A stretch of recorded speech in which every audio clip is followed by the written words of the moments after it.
বাংলাদেশে চলচ্চিত্রের ইতিহাসের অন্যতম সাক্ষী এবং দক্ষ কারিগর আব্দুল লতিফ বাচ্চু আর নেই। রোববার দুপুর ১২টার দিকে ৮৪ বছর বয়সে ধানমন্ডির একটি বেসরকারি হাসপাতালে তিনি ইন্তেকাল করেন। ইন্না লিল্লাহি ওয়া ইন্না ইলাইহি রাজিউন।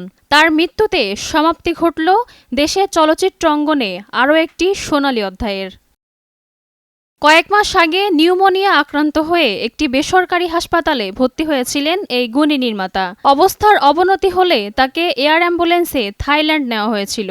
সেখানে চিকিৎসা নিয়ে তিনি সুস্থ হয়ে দেশে ফিরেছিলেন। আজ সন্ধ্যায় তার শরীরে একটি অস্ত্রোপচার করার কথা ছিল, কিন্তু তার আগেই না ফেরার দেশে চলে গেলেন তিনি। আব্দুল লতিফ বাচ্চু ১৯২৪ সালের ৯ জানুয়ারি সিরাজগঞ্জে জন্মগ্রহণ করেন। সর্বশেষ তিনি বাংলাদেশ চলচ্চিত্র গ্রাহক সমিতির সভাপতি হিসাবে দায়িত্ব পালন করেছেন। চলচ্চিত্র হিসেবে তার নির্মিত উল্লেখযোগ্য সিনেমার মধ্যে রয়েছে বলবান, জাদুরবাসী, দ্বীপকন্যা, নতুন বউ, মিস্টার মাওলা ও প্রতারক।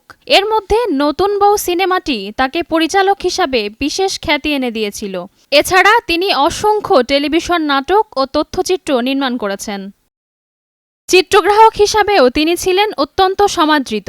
জহির রায়হানের কালজয়ী চলচ্চিত্র কাচের দেয়ালের চিত্রগ্রহণের মাধ্যমে তিনি নিজের মুনশিয়ানা প্রমাণ করেছিলেন। এছাড়াও তিনি ধীরে বহে মেঘনা, সূর্য দীঘল বাড়ির মতো চলচ্চিত্রে ক্যামেরার নৈপথ্যে গুরুত্বপূর্ণ ভূমিকা পালন করেন। আব্দুল লতিফ বাচ্চুর মৃত্যুতে দেশের চলচ্চিত্র অঙ্গনে নেমে এসেছে গভীর শোকের ছায়া। তার চলে যাওয়া ঢাকাই চলচ্চিত্রের জন্য এক অপূরণীয় ক্ষতি। সেলুলয়েডের ফিতায় তিনি যে কাজের ছাপ রেখে গেছেন তা চলচ্চিত্র শিক্ষার্থীদের জন্য আগামী দিনেও পাঠ্য হয়ে থাকবে। রাজিয়া রাশা, নয়া দিগন্ত।